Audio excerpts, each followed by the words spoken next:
তিন নাম্বার গুণাবলী হচ্ছে সুন্দর কথাবার্তা বলা। মুআজ্জাজ হাজিরিন, সবার সঙ্গে সুন্দর কথাবার্তা বলা এটা হচ্ছে সদকা দেওয়ার সমতুল্য। সুন্দর কথাবার্তা বলার মাধ্যমে মানুষের অন্তর জয় করা যায়, মানুষের হৃদয়ের মধ্যে প্রবেশ করা যায়। একজন মানুষ যত সুন্দরভাষী হবে তার চেয়ে বড় চরিত্র আর হতে পারে না। ইসলাম মানুষদেরকে বারবার সুন্দরের প্রতি উৎসাহ প্রদান করে, ইন্সপায়ার করে, মানুষের সঙ্গে সদাচরণ করার জন্য সব সময় উদ্বুদ্ধ করে। সুন্দর ও ভারসাম্যপূর্ণ এবং ভালো কথা বলার জন্য ইসলাম সব সময় তাগিদ প্রদান করে। অশ্লীলভাষী, কর্কশভাষী, কড়া মেজাজি ইসলাম সেটাকে কখনো অনুমোদন দেয় না, সমর্থন করে না।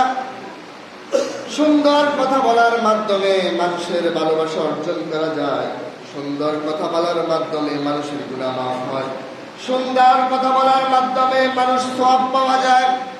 আমি আপনি গরিব হতে পারি, আমি আপনি দরিদ্র হতে পারি, চাইলে মানুষকে দান সদকা করতে পারি না, কিন্তু এমন এমন আমল রয়েছে যে আমল করার মাধ্যমে দান সদকার চেয়েও বেশি সওয়াব কামানো যায়। সম্মানিত হাজিরিন, গরিব হতে পারি, দরিদ্র হতে পারি, চাইলে মন খুলে দান সদকা করতে পারি না, হাজার হাজার টাকা মসজিদ মাদ্রাসায় দিতে পারি না।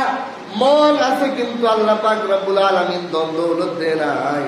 কিন্তু মানুষের সঙ্গে ভালো ব্যবহার করার মাধ্যমে, মানুষের সাথে উত্তম আচরণ করার মাধ্যমে দান সদকার চাইতেও বেশি সওয়াব অর্জন করা যায়। আল্লাহর হাবিব রাসূল আকরাম সাল্লাল্লাহু আলাইহি ওয়াসাল্লাম বলেছেন, মুসলিম শরীফের 1009 নম্বর হাদিসে এসেছে, ওয়ালা রাসূলুল্লাহি সাল্লাল্লাহু আলাইহি ওয়াসাল্লাম কুল্লু সুলামা মিনান নাসি আলাইহি সাদাকা কুল্লু ইয়াউমিন তাতলু ফীহি আশ-শামস ক্বালা তা'দিলু বাইনাল ইসনাইনি সাদাকা ওয়া তু'ইনু আর-রাজুলা ফি দাব্বাতিহি ফাতাহমিলুহু আলাইহা আও তারফা'ু লাহু আলাইহা মাতা'াহু সাদাকা ক্বালা ওয়াল কালিমাতুত তাইয়্যিবাতু সাদাকা ওয়া কুল্লু খুতওয়াতিন তামশিহা ইলা আস-সালাতি সাদাকা ওয়া তুমিতুল আযা আনিত তরিqi সাদাকা। আল্লাহ রাসূল সাল্লাল্লাহু আলাইহি ওয়াসাল্লাম বলেছেন, সূর্য উদিত হওয়ার প্রতিটি দিন, যেদিন সূর্য উদিত হয়, অর্থাৎ প্রত্যেকটি দিনেই সূর্য উদিত হয়, প্রত্যেক দিনে মানুষের যে অঙ্গ প্রত্যঙ্গ রয়েছে, 260টি জোড়া রয়েছে, 260টি হাড় রয়েছে, 206টি হাড় রয়েছে, ওই হাড়গুলো, ওই অঙ্গ প্রত্যঙ্গগুলোর উপর প্রত্যেক দিন সদকা করা ওয়াজিব, প্রত্যেক দিন সদকা দেওয়া ওয়াজিব। রাসূল আকরাম সাল্লাল্লাহু আলাইহি ওয়াসাল্লামের সাহাবীরা জিজ্ঞেস করলো, ইয়া রাসূলুল্লাহ, ইয়া হাবিবাল্লাহ, মানুষের প্রত্যেক অঙ্গ প্রত্যঙ্গের কিভাবে সদকা দিব?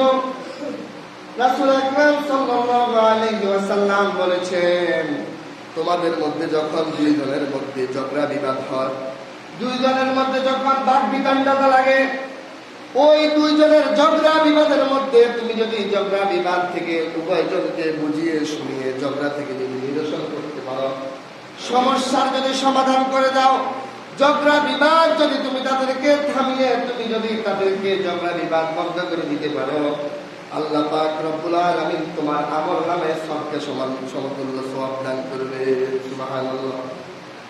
দুইজনের মধ্যে ঝগড়া বিবাদ লেগেছে, তাদেরকে যদি আমি ভালো কথা বলার মাধ্যমে আমি যদি তাদের ঝগড়া জানি, তাদের বিবাদ যদি নিরসন করে দিই, এই নিরসন করার কারণে আমার আমল নামায় আমি মসজিদ মাদ্রাসায় আল্লাহ তাআলার রাস্তায় টাকা পয়সা দান সদকা করলে যে সওয়াব, সেই সমতুল্য সওয়াব আল্লাহ পাক দান করবে। শুধু তাই নয়, কোন ব্যক্তি মাজুর, কোন ব্যক্তি অসুস্থ, গাড়িতে উঠতে পারেন না, কোনো বাহনে উঠতে পারেন না, তাকে যদি উঠতে সাহায্য করে দিই, কোন ব্যক্তি একটা ব্যাগ, একটা থলে, একটা বস্তা এই জায়গা থেকে আরেক জায়গায় নিতে পারেন না, আমি যদি তাকে নিয়ে গিয়ে সাহায্য করে দিই, মানুষকে যদি আমি কোনো কাজে সাহায্য করতে পারি, অন্ধ এক ব্যক্তি রাস্তা খুঁজে পাচ্ছে না, রাস্তা দেখিয়ে দিই, অচেনা এক ব্যক্তি কোনো বাড়ি চিনতে পারতেছে না, আমি যদি তাকে সঠিক পরিচয় দিয়ে রাস্তাটা চিনিয়ে দিতে পারি, আল্লাহর হাবিব বলেছে যে ব্যক্তি এমন একটা ভালো কাজ করবে আল্লাহ পাক রব্বুল আলামিন তাকে সদকার সমান সমতুল্য সওয়াব দান করবে। সুবহানাল্লাহ। এর পরবর্তী অংশ বলেছে ওয়াল কালিমাতুত তাইয়্যিবা সাদাকা। যারা উত্তম কথা বলবে, ভালো কথা বলবে, কখনো খারাপ কথা বলে না, দেখলে সুন্দর করে সালাম দিয়ে ভালোর খবর জিজ্ঞেস করে, হাসি মুখে কথা বলে, কখনো মুখ মলিন করে রাখে না, কখনো কড়া মেজাজে কথা বলে না।